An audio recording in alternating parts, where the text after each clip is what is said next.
Hello friends, welcome back to our channel Needles and Threads.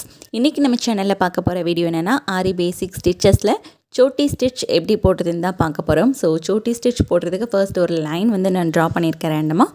So நீங்களும் ஒரு line வந்து draw பண்ணிக்கோங்க. Draw பண்ணியிருக்கிற லைனில் ஒரு பாயிண்டில் இருந்து ஃபர்ஸ்ட் ஒரு செயின் ஸ்டிச் எடுத்து அதுக்கு பக்கத்துலேயே சின்னதாக ஒரு லாக் ஸ்டிச் கொடுத்துட்டு ஸ்டார்ட் பண்ணுங்கள். ஸோ லைனில் கீழ்ப்பக்கமாக கொஞ்சம் ஸ்பேஸ் தள்ளி ஒரு லாங் செயின் ஒன்று போட்டுட்டு அந்த லாங் செயின் மூவ் ஆகாமல் இருக்கிறதுக்காக பக்கத்துலேயே ஒரு லாக் செயின் போட்டுக்கோங்க. லாக் செயின் போட்டுட்டு அகெயின் ரிவர்ஸில் மேல் பக்கமாக ஒரு லாங் செயின் போட்டுட்டு அதுக்கு பக்கத்தில் சின்னதாக ஒரு லாக் ஸ்டிச் ஒன்று கொடுங்க. இப்போ மறுபடியும் அந்த செயினை அப்படியே நீங்கள் அந்த சென்டரில் இருக்கக்கூடிய லைனுக்கு கொண்டு வந்து ஒரு செயின் அதுக்கு பக்கத்துலேயே ஒரு குட்டி லாக் செயின். இப்போது இதை வந்து ஆப்போசிட் சைடில் ஃபர்ஸ்ட் வந்து நீங்கள் லெஃப்ட் சைடில் போடுறீங்க அப்படின்னா இன்னொரு ஸ்டிச் வந்து ரைட் சைடில் போடுங்க.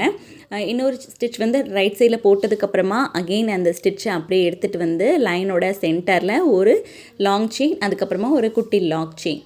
இப்போது நீங்கள் அகெயின் இன்னொரு சைடில் வந்து நீங்கள் அந்த லாங் செயின் போட்டுட்டு பக்கத்தில் ஒரு லாக் ஸ்டிச் போட்டுக்கோங்க. அகெயின் அந்த சென்டரில் இருக்கக்கூடிய லைனுக்கு கொண்டு வந்து ஒரு லாங் செயின் அண்ட் ஒரு லாக் ஸ்டிச் போட்டுக்கோங்க. இந்த மாதிரி ரெண்டு சைட்லேயுமே 2 டைம்ஸ் வந்து நீங்கள் போட்டுக்கோங்க. இது வந்து நீங்கள் 4 டைம்ஸ் கூட போட்டுக்கலாம், 3 டைம்ஸ் ரெண்டு சைட்லேயுமே 3 டைம்ஸ் கூட போட்டுக்கலாம். அது உங்களோட கன்வீனியன்ட்டை பொறுத்து உங்களுக்கு எந்த அளவுக்கு அந்த வித்து வந்து தேவையோ அந்தளவுக்கு நீங்கள் ரெண்டு சைட்லேயும் ஸ்டிச்சஸோட நம்பர்ஸை அதிகப்படுத்திக்கலாம். ஸோ ஃபுல்லாகவே இந்த மாதிரி நீங்கள் உங்களுக்கு தேவையான அளவு ரெண்டு சைட்லேயுமே ஸ்டிச்சஸ் போட்டு முடித்ததுக்கப்புறமா இதை அப்படியே நம்ம போட்டிருக்கிற அந்த லைன் எல்லாத்தையுமே சேர்த்து மொத்தமாக இந்த இடத்துல ஒரு லாங் செயின் போட்டு பக்கத்தில் ஒரு குட்டி லாக் செயின் ஒன்று போட்டுக்கோங்க. மேல் பக்கம் நம்ம போட்டிருக்கிற எல்லா ஸ்டிச்சஸுமே க்ளோஸ் பண்ணுற மாதிரி இருக்கணும் அந்த ஸ்டிச். ஓகே, ஒன் டைம் வந்து அந்த மாதிரி போட்டதுக்கப்புறம் அகெயின் அந்த ஸ்டிச்சை வந்து அந்த த்ரெட்டை அப்படியே எடுத்துகிட்டு வந்து சென்டரில் போட்டிருக்கக்கூடிய அந்த லைனில் ஒரு லாங் செயின் பக்கத்தில் ஒரு குட்டி லாக் செயின் போட்டுருங்க. இப்போ ஆல்ரெடி நம்ம போட்டிருக்கிற ஸ்டிச்சை விட கொஞ்சம் கீழ்ப்பக்கமாக ஸ்பேஸ் கொடுத்துட்டு அதுக்கப்புறம் ஒரு லாங் செயின் அண்ட் ஒரு குட்டி லாக் செயின் வந்து போட்டுக்கோங்க. இப்போது இந்த இடத்துல இருந்து அப்படியே அதை ரைட் சைடில் எடுத்துகிட்டு போய் ஒரு லாங் செயின் அண்ட் ஒரு குட்டி லாக் செயின் போட்டு அகெயின் இந்த ஸ்டிச்சை அப்படியே நீங்கள் சென்டருக்கு கொண்டு வந்து லாங் செயின் ஒரு குட்டி லாக் செயின் இந்த மாதிரி போட்டுட்டு இதே ப்ரொசீஜரை அகெயின் நீங்கள் அப்படியே கண்டினியூ பண்ணுங்கள்.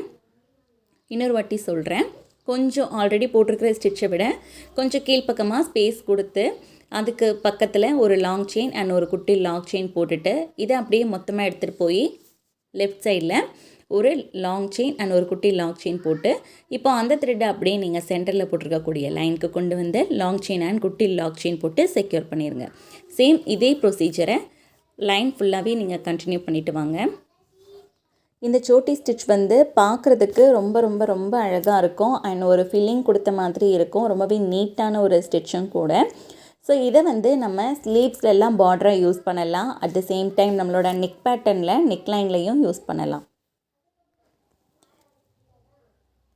ஸோ இந்த ஸ்டிச் வந்து நம்ம ப்ளவுஸ்க்கெலாம் கொடுக்கும்போது ரொம்பவே யூனிக்காக நல்லா நீட்டாக இருக்கும். த்ரெட் ஒர்க் மட்டும் கொடுத்து நம்ம வந்து ஒரு எலகண்ட்டான லுக்கை க்ரியேட் பண்ணணும்னு நினைக்கும்போது இந்த மாதிரியான ஸ்டிச்சஸ் வந்து நம்ம யூஸ் பண்ணலாம். காட்டன் சாரீஸ்க்கெலாம் இந்த மாதிரியான த்ரெட் ஒர்க் பண்ணும்போது இன்னும் கொஞ்சம் பார்க்கறதுக்கு ரொம்பவே அழகாக இருக்கும். ஓகே, இந்த ஸ்டிச் அவ்வளோதான். பார்க்குறதுக்கு கொஞ்சம் கஷ்டமாக இருக்கிற மாதிரி தெரியும், ஸ்டார்டிங்கில் கொஞ்சம் கஷ்டமும் தெரியும். பட் யூஸ் பண்ணி நீங்கள் ஸ்டிச் வந்து ப்ராக்டிஸ் பண்ண ரொம்பவே ஈஸியான ஒரு ஸ்டிச்சாக தான் இது கண்டிப்பாக எல்லாருக்கும் இருக்கும்.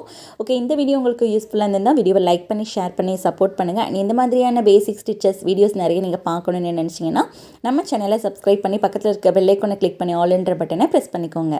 தேங்க்ஸ் ஃபார் வாட்சிங்.